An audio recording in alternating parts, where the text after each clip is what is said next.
Yo les gars, c'est Romain, j'espère que vous allez bien. Et aujourd'hui, dans cette nouvelle vidéo, j'avale de la neige. Pardon. On va parler des Nutri-Score. Donc, est-ce que les Nutri-Score, c'est bien? Donc, les Nutri-Score, comme vous le savez tous, c'est dans les emballages. Nutri-Score, c'est classé entre A et E. A, c'est des aliments sains, enfin entre guillemets sains. Et E, c'est des aliments considérés comme mauvais. Alors, est-ce qu'il faut faire attention au Nutri-Score et est-ce qu'il faut choisir ces aliments en fonction des Nutri-Score? Eh bien, on va voir ça ensemble dans cette vidéo. Alors, pour répondre à la question, est-ce qu'il faut faire attention et acheter en conséquence les produits en fonction des Nutri-Score? Eh bien, une réponse très courte. La réponse est bien évidemment non. Alors, pour accentuer mes propos sur les Nutri-Score, vous le savez tous, par exemple, si on prend, je dis n'importe quoi, on prend de l'huile. N'importe quel type d'huile a un Nutri-Score de E. Alors que si on compare de l'huile d'olive avec de l'huile de tournesol, eh bien, vous savez bien que l'huile d'olive est nettement meilleure que l'huile de tournesol, au même titre que l'huile de coco ou l'huile de noix par exemple. Alors que pourtant, ils ont un Nutri-Score de E. Okay. Pareil, si on prend des fruits ont des Nutri-Score de A, sauf que forcément, tous les mêmes fruits n'ont pas le même type de vitamines, de minéraux, d'antioxydants et n'ont pas la même, entre guillemets, fonction dans notre corps. Donc, est-ce qu'il faut fonctionner avec des Nutri-Score? La réponse courte, non, mais c'est quand même intéressant de regarder en fonction, mais regardez toujours les étiquettes pour voir et savoir s'il est réellement intéressant. Des fois, il vaut mieux prendre un aliment de type B plutôt qu'un aliment de type A, parce que l'aliment de type B peut être beaucoup plus intéressant au niveau de votre corps, au niveau de votre physiologie, qu'un aliment de type A par exemple. Donc l'idée en fait c'est de toujours bien distinguer l'aliment en question et pourquoi est-ce que celui-ci est intéressant pour vous.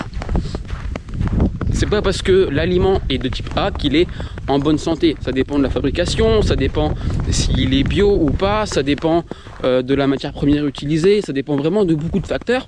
Donc un fruit peut être de type A, mais comparé à un autre fruit, peut-être qu'il aura trop d'eau et pas assez de vitamines.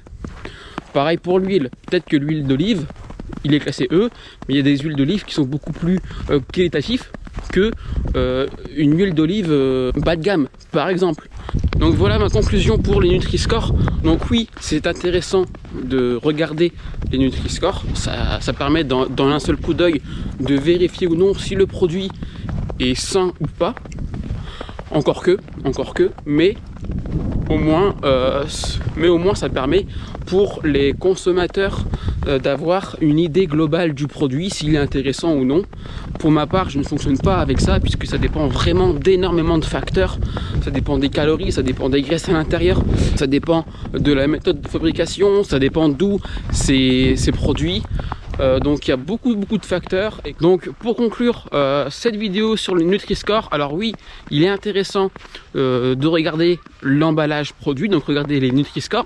Donc A intéressant et E moins intéressant, sauf que l'huile d'olive, la graisse, il en faut pour l'organisme. Donc l'huile d'olive qui est classée E, à premier abord, on peut dire non, c'est pas intéressant, c'est pas bon.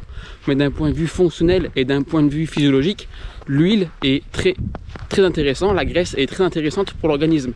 Donc est-ce qu'il faut tout supprimer les aliments E et ne garder que les aliments A ou B? Certainement pas. Il faut bien faire la distinction et bien choisir ses produits.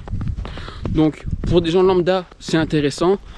Maintenant pour des gens comme nous qui font attention à ce qu'on mange et surtout quand on veut être en bonne santé et perdre du poids, les produits Nutri-Score sont pas forcément intéressants.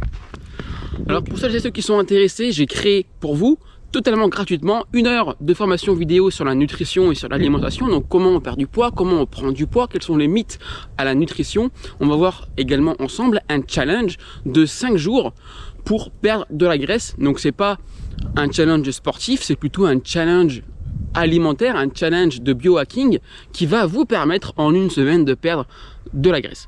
Donc ceux qui sont intéressés pour recevoir ce challenge et ce terre de nutrition, eh bien c'est juste en dessous dans les commentaires sous la vidéo, et moi je vous retrouve de l'autre côté pour les plus intéressés. En tout cas, je vous dis à très vite et à très bientôt pour une prochaine vidéo. C'était Romain, ciao ciao.